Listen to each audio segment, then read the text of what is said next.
Hello everyone, it's Moonkin FEW here again, and welcome to episode 4 of the RCT3 Coaster Challenge. Today we're going to make a coaster ball, which is a coaster type that I've honestly never even looked at. So I had no idea what to do with it, had no previous experience or anything like that.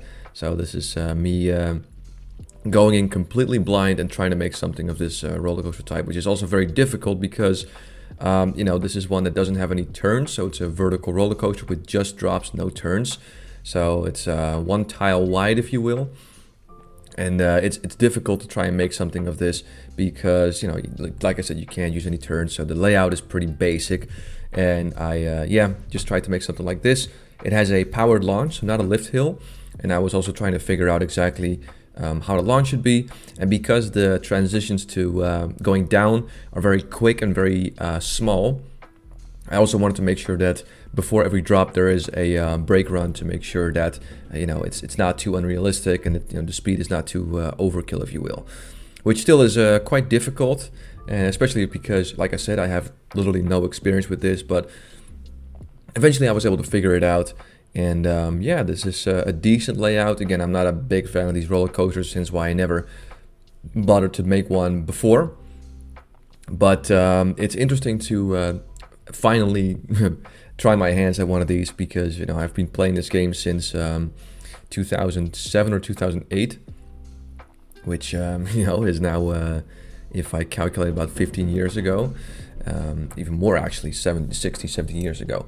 But anyway, in all those years I never even bothered to try out some of these roller coaster types. So that's why I like this challenge a lot. I'm gonna encounter a lot of roller coaster types that I've never even looked at, and now I'm gonna have to try and make something decent out of it. So in terms of everything I do, like this custom scenery and everything, the supports, I also have to really improvise here, and some things work, some things don't, but that is the fun of the challenge. So I decided to go for a yellow and blue theming, or the color scheme, excuse me. So, yellow track and then blue supports. I really kind of like the way that looks. And as I planned down the supports here, I noticed that there's not enough distance between the horizontal beam and then the vertical beam that supports it to the ground. So I had to change everything. I know it's kind of unfortunate, but again, if I leave it the way it was, then the train's going to hit the supports, and that's not very realistic. More on that later, by the way, because in terms of realism, I'm going to have a few problems here. But again, this is all about making decent roller coasters, so I do want to use some theming, some custom scenery, some supports or whatever, but I don't want to make it super time consuming, basically, because I don't want to have each project take ages and ages. So that's why I'm resorting to this kind of nice combo. So going to place all these custom supports here, and this is starting to look pretty nice. And what I'm doing here is adjusting a few of the supports to make sure that they fit to the ground and that the footers will match the support beams. And I'm just going to finish it up. I placed some fences here, but the supports are a bit wider than I thought, so I'm going to just change that. So I'm gonna replace those fences pretty soon, but first I'm gonna put down all these footers here, and then I'm gonna move the fencing a little bit. In terms of theming, I'm gonna keep it pretty basic, because I'm really bad at theming. There are some coasters where I'm really good at it, but generally speaking, I'm really bad at it. So I just try to resort to basic stuff and then, focus on the supports and everything. So I'm going to place some basic supports for the last section of the track here. And not everything works quite as well as hoped. So I have to delete a few pieces, but that's okay here as well. But in all, it didn't take me a whole lot of time to make this. And now I'm going to focus on just catwalk for the brake run, the final brake run. And of course, I always like to use the queue and make that the color similar to the ride. So we got yellow track and blue supports. So the queue is yellow and blue.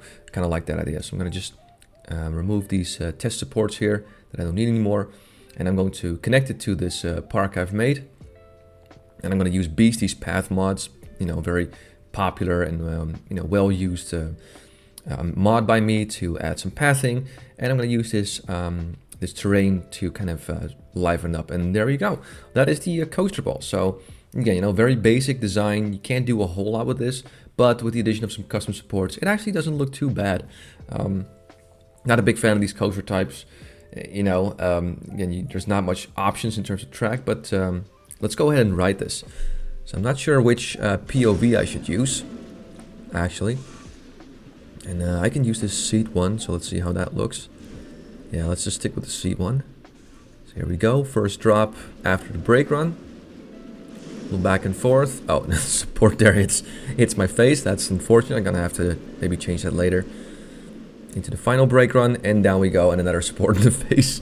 See, this is why I doing this, because I never did this before, and now I realize, oh yeah, the support kind of kills you if you would ride this. But there you go. I'll tweak this a little bit later, but generally speaking, I like the look of it, and the stats aren't too bad, but, you know, again, I'm not very experienced with this coaster type, but still, really enjoyed making one of these.